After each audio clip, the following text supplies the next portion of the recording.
But in the context of this debate, you're going to lose for two reasons. One, you concede it's only the current Congress that we should focus on that would be making these decisions.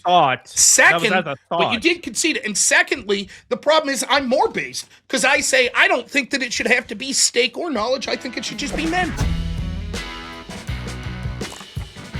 Yeah. Okay. So, yeah, I definitely think that people that have a stake in government policy or in government in general, I think I think that's just important.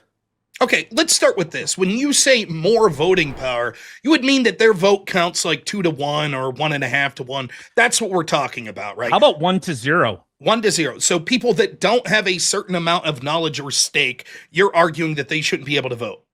Yeah. Okay. Yes. All right. I will take, then that's what the topic will be. Forget what the wording is specifically. You're saying some people shouldn't be allowed to vote if they don't have a certain knowledge or stake. Can you give me examples of what that knowledge or stake would be? Yeah, definitely.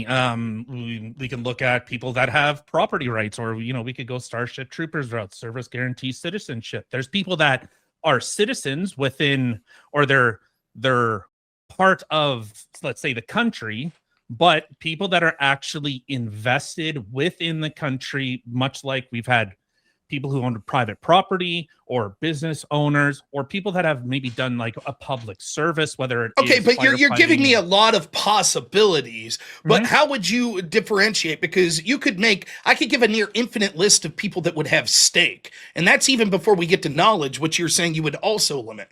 The problem I would have with this is, would you acknowledge now that we basically have a corrupt system?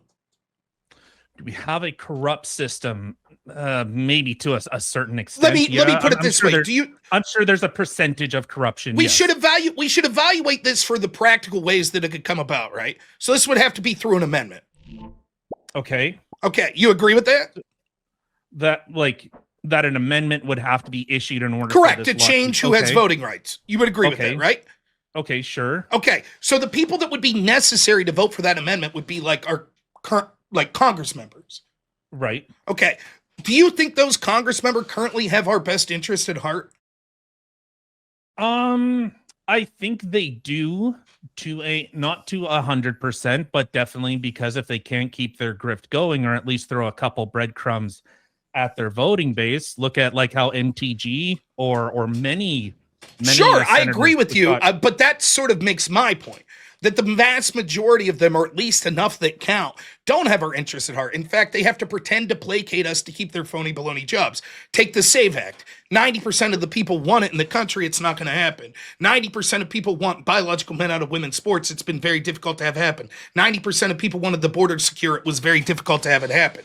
So yeah, my contention is that the current crop of people that we would see there that would be necessary to pass this amendment, they actually are interested in only throwing breadcrumbs to us and then consolidating power for themselves. Do you agree? Consolidating power for themselves. Well, they would end up falling under that same type of umbrella, but the people that actually have a vested interest in how the country, whether it is property, tax, or whatever else, they have a vested interest. So all the wheat and chaff, like the people that are like, I just want more, I want more welfare because fuck you, I want welfare. The people that aren't contributing into the system are inherently turned into a voting block that say, hey, I'm going to give you, person that doesn't contribute, I'm going to give you more free shit if you vote for me.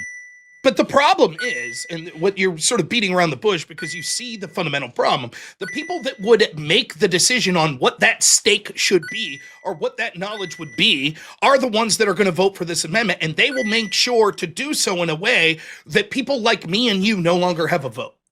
They're not going to allow people to vote that would vote them out of power.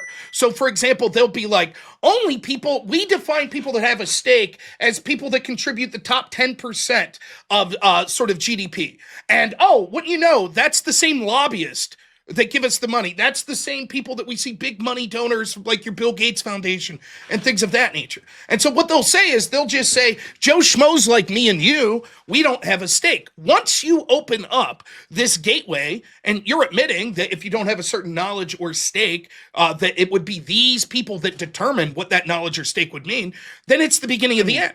They'll just say, nope, we refuse. For example, you're not just saying stake, you're saying knowledge. How would you determine who has knowledge to vote? Yeah, it would have to be through some type of maybe a knowledge test or some type of civics. What if they said it was this? Do you think that they would say something like this? Higher education. You have to have a degree. You have to have a degree. I don't necessarily. I don't think. Well, okay. Could they? Yes. In theory, yes. They could also. And what would the country look? Who would be voting if that was the case? Oh man, this world would be such a better place. We'd have. You think? A million genders, and right. That's exactly right. So, that would eliminate most of the blue collar workers, who actually vote in ways that are actually giving a shit about the country. But that's the difference. So you're kind of applying like a slippery slope or almost like a threshold type of thing that, well, if they could, obviously give it to people that, let's say, own property, well, then they could technically, it's only the landlord, it's not the renters, or it's only people that own like, $10 million. Like it could be an absolutely arbitrary thing, which, I would more look at like if I had a magic wand and just went boop. No. But you've already conceded that we should look at how practically this would have to be passed. So it's not slippery slope to say if we both agree that the way this would have to be done was through an amendment procedure, and we can see the people that are voting on those amendments, Congress. It's not a slippery slope to say those people right now, this is what they would do. They would say that stake and knowledge means only the people that vote. For example, do you agree with me at this? There's a large part of the leadership of the Republican Party that hates populism, and it hates Donald Trump in the Republican Party. Yeah. They want to go back to the days of Paul Ryan and Mitt Romney and Jeff Flake, right? And George Bush. I'm Canadian. What's that? I'm Canadian. I don't know what a Paul Ryan Why are you even talking about this? No, but right. So that's what they want. They're going to ensure that the populist voters, the people I know a ton of people that are based Americans that don't own property because the system's fucked them over and sold out manufacturing. So now those people that formerly were the backbone of this country, who through no fault of their own got sold out and fucking all of the jobs and the wealth was shipped overseas, now they don't even have a voice because of leaders that were supposed to be representing them for the past 40 years fucked them over? Okay, I get where you're kind of looking at this. Okay, what if we just flipped it on its head? The same thing that we could just put that on the inverse. How about people that specifically demand more welfare? What about should they have a say in how policy is written? Well, when you say people that demand more welfare for themselves, yes. Okay, so an individual that says I want the government to send me more money. Yeah, SNAP. What about corporate welfare? Corporate which obviously I think honestly, I think if your business is not profitable, then you shouldn't exist. Okay, fair enough. But should those people be allowed to vote? Should corporations? Yeah, a person that says, I'm a corporation and I want more tax. I work for ExxonMobil. I'm a CEO. I own property. I'm very smart. I have 140 IQ. I can pass whatever test you give me. But I think that there should be more incentives given to me in corporate welfare and to my company. Should that person be allowed to vote? Well, the individual, yes. The company, which wasn't that like some politician that's like corporations are people too? Like that's some weird. Okay, but the companies aren't voting, so I look. You're appealing to the mass here to say like if you're a net taker, then you shouldn't be able to vote. My problem is it's not that simple. Well, why not? Well, I'm explaining because the people that would be necessary, which you've already conceded, that this isn't a philosophical question anymore. You conceded that the way we should evaluate this is a practical question. And the best way to look at it, let me finish. The best way to look at it practically would be who are the actual people that would need to vote for this. So what would happen would be, even if they said you can't be a taker, like if you're on welfare, you can't vote. What would end up happening would be they would just go further, this current crop of Congress, and they would say, but you have to have such a high level of education. So only people that have certain degrees could vote. And by stake, we mean people that are set up in such a way that it's going to make sure that it's people like BlackRock, etc., that are going to be able to vote. Like what you're trying to do is be like, well, I guess if I could think one hypothetical group, I'll turn it on you. Why should it be knowledge and stake? I think only men should be able to vote, regardless of their knowledge or stake. Based. Okay, then I win the argument. 19th. Yeah, so it should people that have a vested interest, people that have a duty within society to actually that have an interest on how the country is going to be moving forward. You know, whether it is, let's say, wait, like wait, a net wait. taxpayer or whatever. If But you I think there should be a biological test that men should be able to vote and not women, right? There are women that have a financial stake. There are women that have the knowledge. But you're eliminating them. You're saying that these people, the test shouldn't be knowledge or stake. The test should be biologics. No, I'm expanding it. Like, yeah, there could be instances, whatever that threshold is. So if it is knowledge, okay, you have to have a sufficient level of competencies, let's say, just with how the government functions. Okay, on the knowledge aspect. But who determines that? Well, I would assume that it would come from the people that vote on the. It would come from Congress, right? Well, do you think, for example, like again, like there are people that are illegal immigrants that would probably, because they've been coached on bullshit to say, that would do better on a civics test, a minimal civics test, than like my buddy that's been busting his ass fucking 12 hours a day for the past 6 years welding. So that guy should be fucked. But no, but obviously we're looking at in generalities. Okay, like the illegal alien. Okay, well, first off, they shouldn't be voting anyways. They shouldn't be allowed. One immigrant, a legal immigrant. Oh, legal. Sure. No, I thought you said. But illegal. I did say illegal, but there would be legal that would fall into the same category. Okay. Well, but that wouldn't exclude in my scenario of a knowledge and a stake, whatever that stake is. That's why like stake is kind of it could be property, it could be a property owner, it could be a net taxpayer rather than a net tax recipient. So the people that actually have a vested interest on how, and I mean in generality. But the problem is, you've conceded that the people that would matter, that would set this up, are the current Congress, or the Congress that would pass the amendment. They're not going to. We already see that 50% the Democrats are like, it doesn't matter. It doesn't matter if you're a Chinese citizen and you work for Xi and you come over on a boat and you pop a baby out. That baby's American, baby. So they're going to, in those 50% of people already are going to be like, when we say stake in America, we mean that you disavow white supremacy. We mean that you adhere to DEI. We mean that you're against Christian nationalism. That's a stake in the future of the country. That's the sort of things they're going to say. I'm saying and then when it comes to knowledge, they're going to say, we think that you have to have some sort of degree. You have to have some sort of education, which further entrenches people to have a voice, have to now be indoctrinated by the academic system that's overwhelmingly left. I say you're trying to be more based by appealing to sort of a right-wing audience right now that's going to be like, yeah, I get it. I think I agree with them. But in the context of this debate, you're going to lose for two reasons. One, you concede it's only the current Congress that we should focus on that would be making these decisions. Second, but you did concede it. And secondly, the problem is I'm more based because I say I don't think that it should have to be stake or knowledge. I think it should just be men. Even if they don't have stake, even however you would determine stake. I don't think it should be a test that's like you have to be a landowning man or you have to be a man that has a child. I think it should just be you're a biological man, you're a citizen of this country, you vote. If the woman is more knowledgeable and the woman has more of a stake, nope. She doesn't get to vote. So it's not based on knowledge or stake, it's based on biology. No, I think it would have to be like a two-part criteria. You're not a knowledge aspect and a stake aspect, whether it is a net taxpayer than a recipient. I was only looking at conceding a point was like in theory of Congress of today.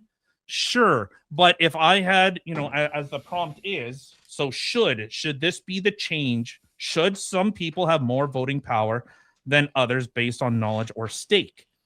And so looking at that, if I could wave a magic wand and policy was changed that, hey, this is the amendment that was pushed through, knowledge test and stake. Let's just say net taxpayer. That was the stake. No, here's why that's wrong. Because we're not arguing an ethical question. We're arguing a policy question. And the way you argue policy isn't hypothetical wave a magic wand, right? For example, I could say, well, then I'll wave a magic wand and say everyone has stake. No one does welfare anymore. See how stupid that is? What we're talking about is the way if we were members of Congress and we were voting for this right now, would we do this? The answer is no, because this would be used by the elites that currently are in charge because sadly the Trump administration and populists haven't done enough to weed out this corruption. it will be used to ensure to be the final death knell in populism. And so all of the people in my area will be told that they don't have knowledge, they don't have stake, because they've been fucked over by the government. So they don't own property anymore. And many of them are on disability. Many of them are veterans that have been hurt. And what you're going to constantly, real quick, Les, you're just going to constantly be like, yeah, but that counts as stake in my world. Yeah, but that counts as knowledge in my world. But your opinion's not what would matter. The opinion of the people in charge is what will matter. And anytime you allow them to weed out based on these sort of ambiguous terms, stake or knowledge, who's allowed to have a say in our government, you already see what they do with disinformation. All the anti-COVID people, they're not knowledgeable. They don't have a stake in the future. They must be censored. And that's what they did. That's exactly what they would do. Instead, we should have the test be merely, are you a citizen or are you a man? It should be based on biology and not based on nebulous terms like stake and knowledge. Okay, so then you're agreeing that there should be some type of knowledge and whatever that stakeholder. No, where did I say that? Well, you said that it should be knowledge and then just men. That's not what I said. Where did I say it should be knowledge? Oh, did you not? No. Did you not say that? No, I don't. Okay, I have friends that could barely fucking read. They know how to sign their name and they could read who the candidates would be. But they're some of the most patriotic, hardworking motherfuckers I've ever met. Why should they be excluded? But do you want the people that are uninformed overriding policy that you think is good and that would actually move a nation? Who determines forward? uninformed? I think they're good Christian patriotic men. Just because they're not book smart doesn't mean that they're uninformed. Okay, so the same person that sits on food stamps and doesn't do anything and says, government, give me more. You want more of those voices to become a larger voting bloc to displace people that are going, hey, no, we should really do something about limiting those types of policies. We should actually encourage people to become contributing members of society rather than, the what is it, like 20% carries the weight of. If only men voted, would welfare go up or down? If only men voted, would it go up or down? I don't know. It's clear it would go down. One of the reasons that big socialist parties win and the Democratic Party is becoming more radically left is because of the voting of women. So the problem you're talking about would be solved in my system anyways. The problem is I'd turn the question to you. Would you rather allow people that are on some form of welfare to be allowed to vote if it also meant that the elites got to determine that only people with a graduate degree or higher could vote? Would you rather have that system? Would I rather have a graduate degree? So that's welfare people can't vote, but also you have to have a graduate degree to vote. I think you would have to expand stakeholder to. You can't. Again, we're not talking about it in your magic wand scenario. We're talking about it in the way that it would be applied. Right? You didn't say the prompt you're defending isn't you have to have at least a 110 IQ to vote. It is we should have based on stake or knowledge. You've agreed that the way this would play out, if we say, yes, this is what we want, the current Congress would pass the amendment and say, we are the ones who get to set that test of what stake and knowledge. And you've conceded these people don't really give a shit about us. They give a shit about throwing us breadcrumbs. Now they won't have to. They'll say, oh, well, Rob doesn't have stake because he's talked about the importance of defending white culture. That's racism. That's not, diversity's our strength. So Rob doesn't have stake. And Bob, is a dirty fucking Canadian. Who gives a fuck about him? No, but maybe Bob doesn't have a master's degree. So he doesn't have the knowledge. We only want the elite people. And how do we define elite? The same way we do in the legal field. The same way we do in the academic field. The educated. And who's that? Okay. Overwhelmingly left-wingers. Okay. No, I get where you're coming from, but obviously, when we look at these types of things, it's not like one person just decides, and everything becomes that thing. I agree. It's through and I will say this is actually a really good thing with the United States is because the extremes. I actually used to really be against the idea of a two-party system, but then more I thought about it, actually really makes a lot of sense. The extremes on either end kind of get pulled down by the more moderate middle. Oh, so I completely disagree. I disagree. well- It depends on, again, this is interesting you said that, because the way you're using the term extreme is the exact same problem we would see with the terms knowledge or stake. I don't think it's an extreme position to say I'm tired of these fucking wars. I don't think it's an extreme position to say I didn't want the banks bailed out. But what we're told was those were extreme positions on the left and right. And the moderate position was go to war. The moderate position is bail out the banks. The moderate position is leave Congress go and don't pass voter ID and all of this shit. The things that the establishment Republican and Democratic parties agree on are why blue-collar people in my country have been fucked for the past 30 years, because us extremists weren't listened to. So what you just conceded the problem with the prompt, that the moderates would be the ones to determine who gets to vote, and guess how they would vote? To ensure that the people that they say could vote would continue to vote for them, the moderates, which would mean extreme positions like mine would be outdone. That's why it should be just a biological test as opposed to that. Solves all the problems you're talking about. If only men voted, we'd be in a far better conservative Christian country. Solves all these problems.